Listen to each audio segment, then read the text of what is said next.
iyi ni inkuru ushobora gusoma uri wenyine ugaseka ugatembagara, cyane ko usibye kuba isekeje ubwayo no kubyumva n'ibitwenge bitembera mu matama rwose. Uti gute rero? Uyu ni Idi Amin Dada ubwo yari ku butegetsi mwaka w'igihumbi 1976, ari imbere y'abanya-Uganda yaragize ati: basirikare nanjye nta munabi nifitemo kwanga abahoze ari abategetsi.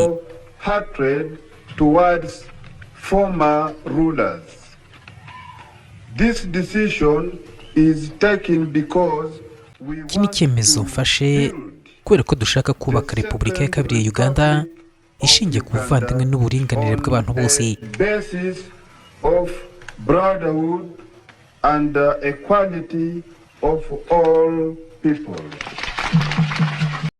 Ubutegetsi bwe bwabayemo byinshi cyane bifatwa nk'ibitangaza kubera ko Idi Amin Dada mu gihe cye ari perezida wa Uganda yafashe ikaramu n'urupapuro ashishimura ibaruwa y'urukundo yandikira umwamikazi w'Ubwongereza Elizabeth wa kabiri amusaba kuzamubera umugore.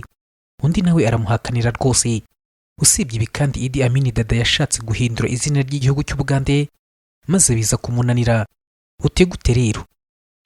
Perezida Idi Amin Dada Oume kubera ko niko yitwaga yigeze gushaka guhindura izina rya Uganda akitwa Idi, uretse umugabo umwe gusa ariwe Isaac Mariamungu wabyanze. Abandi bose bari hafi batinyaga kuvuguruza icyo gitekerezo, maze Isaac Mariamungu aramubwira ati: nyakubahwa, wigeze wumva igihugu cyitwa Shipure?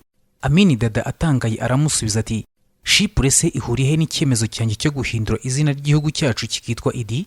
Mariamungu ati: nibyo, abaturage ba Shipure bitwa Shipuriyoti. Niba uhinduye Uganda ikitwa Idi, twese harimo nawe nyakubahwa tuzitwa Idiot. Ubwo nyine bishatse kuvuga ngo ibigoryi cyangwa se ibipfayongo. None rero nyamuneka reka dukomeze izina ryacu Uganda. Maze Idi aramusubiza atangaye ati: Mariamungu, ufite ubwenge bwinshi. Mu by'ukuri ufite ubwenge bwinshi kurusha abantu bose bo muri Uganda uretse jyewe gusa. Reka tubireke koko. Uyu mugabo Isaac Mariamungu nawe hari inyandiko zimuvugaho zivuga ko yarakomeye mu gihe cye nubwo yaravuye ahabi, bimwe tuvuga mu Kinyarwanda ngo aho umwami yakwiye busyete, kuko uyu Isaac Mariamungu yabanje kuba umurinzi wo ku marembo cyangwa se gatekeeper ku ruganda rw'imyambaro ahitwa Nyanza mu gace ka Jinja mu gice cy'amajyepfo ya Uganda. Bikavugwa ko uyu yari umuzahirwa wimukiye muri Uganda, nyamara ngo banafitanye isano ya hafi na Idi Amin Dada. Uyu Mariamungu yaretse akazi k'ubuzamu mu mwaka w'igihumbi 1967 ahita yinjizwa mu gisirikare cya Uganda bifashijwemo na Idi Amin Dada Oume. Gusa mu mwaka w'igihumbi 1971 muri Uganda habaye impinduramatwara mu butegetsi bwa Idi Amin Dada, ahirika ubutegetsi bwa Milton Obote mu kwezi kwa mbere k'umwaka w'igihumbi 1971. Kuza ku butegetsi bwa Amin Dada byatumye abagande benshi bicwa abandi barahunga. Nuko mu mwaka w'igihumbi 1972 Yoweri Kaguta Museveni yagize uruhare mu gitero cyo kugerageza guhirika ubutegetsi bwa Idi Amin Dada. Mu mwaka w'igihumbi 1978 mu kwezi kwa 10, mu guhubuka kudasanzwe perezida wategekaga Uganda icyo gihe ni Idi Amin Dada yatangije intambara ku gihugu cya Tanzania ashaka kwigarurira ubutaka bwo mu bice by'amajyaruguru ya Tanzania mu ntare Akagera. Icyo gihe rero muzehe Kambarage Julius Nyerere yahise afata umwanzuro wo kwihaniza Idi Amin Dada wahoraga amwanduranyaho. Icyo gihe muzehe Julius Nyerere yatangije ibitero byo guhagarika ingabo za Idi Amin Dada. Mu kwirwanaho no kwirukana Idi Amin Dada, Julius Kambarage Nyerere yahamagaje igisirikare cya Tanzania ndetse nahamagaza imitwe y'abanya-Uganda bahuriza hamwe kugira ngo barwanye Idi Amin Dada. Intambara yo kurwanya Amin Dada no kumusubiza inyuma yatangiye mu kwezi kwa 12 k'umwaka w'igihumbi 1978, aho abarwanyi ba Front Saba Museveni bari mu bafatanyije n'ingabo za Tanzania bahangana n'ingabo za Idi Amin Dada. Itsinda ry'ingabo za Tanzania n'abarwanyi ba Front Saba Yoweri Kaguta Museveni yariyobowe n'umusirikare wa Tanzania Silas Mayunga. Abarwanyi ba Front Saba bari kumwe n'igisirikare cya Tanzania barwanye mu bice bitandukanye ndetse mu buryo bwihariye ku giti cye. Yoweri Kaguta Museveni ubwo yarwanye mu bitero byo gufata ibice bya Mbarara n'ibindi bice by'uburengerazuba bwa Uganda mu gihe cy'intambara yo guhangana na Idi Amin Dada. Yoweri Kaguta Museveni yajyaga ku mirongo y'imbere ku rugamba akayobora imirwano, ndetse ikindi gihe yabaga ari muri Tanzania.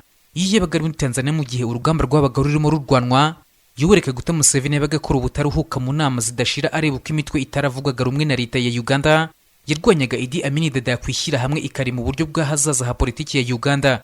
Izo ni inama zahuzaga abagabo bakomeye barwanyije Idi Amin Dada imyaka myinshi, barimo nka Milton Obote, Yusuf Rure n'abandi batandukanye. Yoweri Kaguta Museveni yagize uruhare ruhambaye mu kurema impuzamitwe yarwanyaga ubutegetsi bwa Idi Amin Dada yiswe Uganda National Liberation Front cyangwa se UNLF.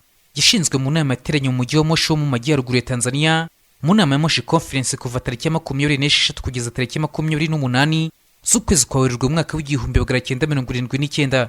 Iri huriro ryarimo imitwe irenga 28 y'impuzamitwe UNLEV yitoye Yusufu Rure ngo abe umuyobozi wayo, ndetse byose binamuha ubushobozi n'imbaraga byo gutegeka Uganda nyuma yaho ingabo za Tanzania n'imitwe bari bafatanyije bafataga ubutegetsi bwa Idi Amin Dada mu kwezi kwa kane k'umwaka w'igihumbi magana cyenda mirongo irindwi n'icyenda. Ubutegetsi bwa Idi Amin Dada buhiritswe Yusufu Rure wayoboraga UNLEV yese aba perezida w'inzibacyuho wa Uganda, maze Yoweri Kaguta Museveni yahise aba umunyamabanga wa leta muri minisiteri y'ingabo ndetse ari umuyobozi wungirije wa komisiyo ya gisirikari. Gusa Yoweri Kaguta Museveni mu gihe habagaho kugabana ubutegetsi nyuma yo guhirika ubwa Idi Amin Dada ntabwo yanyuzwe n'ibyo umutwe wa Fronasa wahawe. Ku rundi ruhande, nyuma yo guhirika Idi Amin Dada ntabwo ibintu byatunganye, ahubwo ibibazo mu butegetsi bwa Uganda byarakomeje, kuko ihuriro rya UNLEV ryari ryaragiyeho ngo rihirike Amin Dada ryasigaye ntacyo rigiharanira, maze abari baragize uruhare mu kurishinga batangira guhanganira ubutegetsi. Ihangana ryatangiye ryibirandura ubutegetsi bwa Yusufu Rure wariho wabaye perezida wa Uganda nyuma yo guhirika Idi Amin Dada, kuko kubera ubwumvikane buke muri iri huriro uyu mugabo Yusufu Rure yabaye perezida w'inzibacyuho aho yategetse iminsi 68 kugeza tariki 20 mu kwezi kwa gatandatu umwaka w'igihumbi magana cyenda mirongo irindwi n'icyenda. Icyo gihe asimburwa na Geoffrey Rukongwa Binaisa.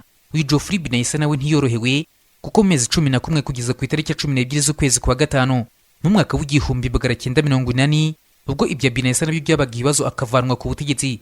Icyo gihe Binaisa yakuweho na komisiyo ya gisirikari. Iby'impuzamashyaka bya UNLEV bari barashinze mu mwaka w'igihumbi magana cyenda mirongo irindwi n'icyenda byari byaramaze gusenyuka, nta mbaraga byari bifite, kuko yaragiyeho nyine igamije guhirika ubutegetsi bwa Idi Amin Dada, kuko nyuma y'aho ubutegetsi bugiriyeho Milton Obote yahise agira ubugenzuzi n'imbaraga kuruta Kaguta Museveni, ku buryo n'abarwanyi 4,000 b'umutwe wa Fronasa bahise bajya mu gisirikare cya Uganda gishya nyuma Idi Amin Dada, bagabanywa muri za uniti zitandukanye z'iki gisirikare bakwirakwizwa mu gihugu hose. Fronasa itandukana itya. Ibi byatumye Museveni atakaza imbaraga, ahubwo zisigaranwa na Milton Obote. Nyuma y'amatora yo mu kwezi kwa 12 umwaka w'igihumbi magana cyenda mirongo inani, ukutumvikana kwa Museveni na Obote noneho kwareruye cyane, kuko ishyaka rya UPC rya Milton Obote ryahise ribona ubutegetsi. Museveni nawe utarabyishimiye yahise ategura kwinjira mu rugamba rwo kubohora Uganda, akaka ubutegetsi Milton Obote yashinjaga kumwiba amatora. Ndagira ngo nkibutsa ko icyo gihe Yoweri Kaguta Museveni yari afite ishyaka rya Uganda Patriotic Movement, iyi ni ya UPM. Icyo gihe rero yahise ashinga ishami rya gisirikare ry'iryo shyaka rye aryita Uganda Patriotic Army cyangwa se UPA. Nuko nguko tariki ya 6 z'ukwezi kwa kabiri mu mwaka w'igihumbi magana cyenda mirongo inani na rimwe, Yoweri Kaguta Museveni n'iri shami rye rya gisirikare rya Uganda Patriotic Army yahise afata abagabo 40 barimo 26 na 27 bari bafite intwaro batangije intambara yiswe iy'ishyamba Uganda Bush War. Aha Museveni yari afite intego yo kubura Uganda. Muri aba bagabo b'intwari 27 bari bafite intwaro batangije urugamba rwo kubohora Uganda bari kumwe na Yoweri Kaguta Museveni. Harimo abanyarwanda babiri b'ibihangange amateka y'isi yamenye kandi azasigarana, aribo Perezida Paul Kagame na Leti Fred Gisa Rwigema, intwari y'u Rwanda. Uru rugamba rwa tariki ya 6 z'ukwezi kwa kabiri mu mwaka w'igihumbi magana cyenda mirongo inani na rimwe ni igitero gisirikare cya UPA cyatangije ku gisirikare cya Kabamba.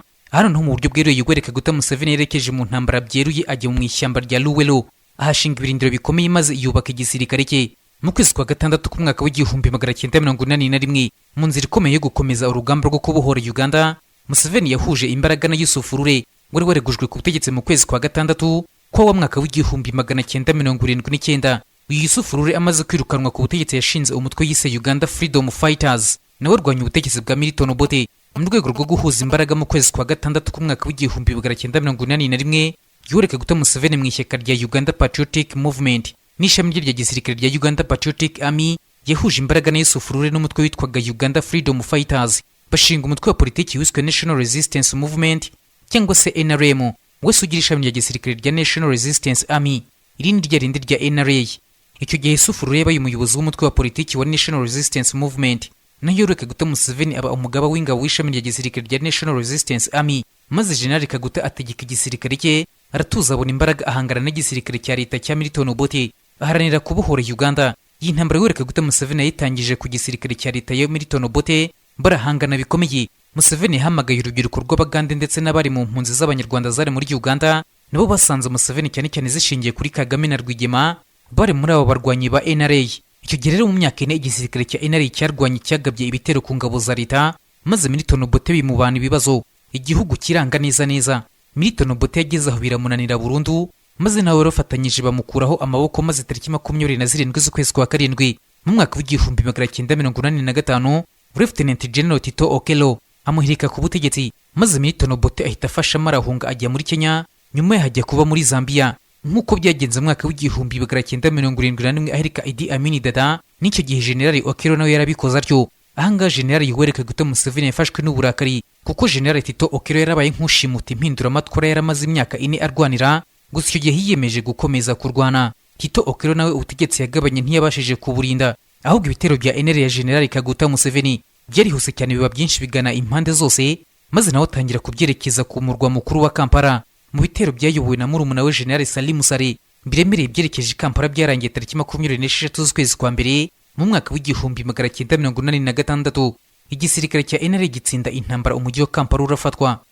Muri intambara nk'umuyobozi w'urugamba, Kaguta Museveni yayoboye igisirikare cye mu buryo buhambaye, maze aremeye abasirikare b'abarwanyi banasobanukiwe neza icyo barwanira mu buryo bwa politiki. Museveni ni umujenerali muri Afurika wa mbere wagerageje kurima umusirikare n'umunyapolitiki icyarimwe. Ibi byatanze umusaruro mu rugamba yarwanaga nabyo.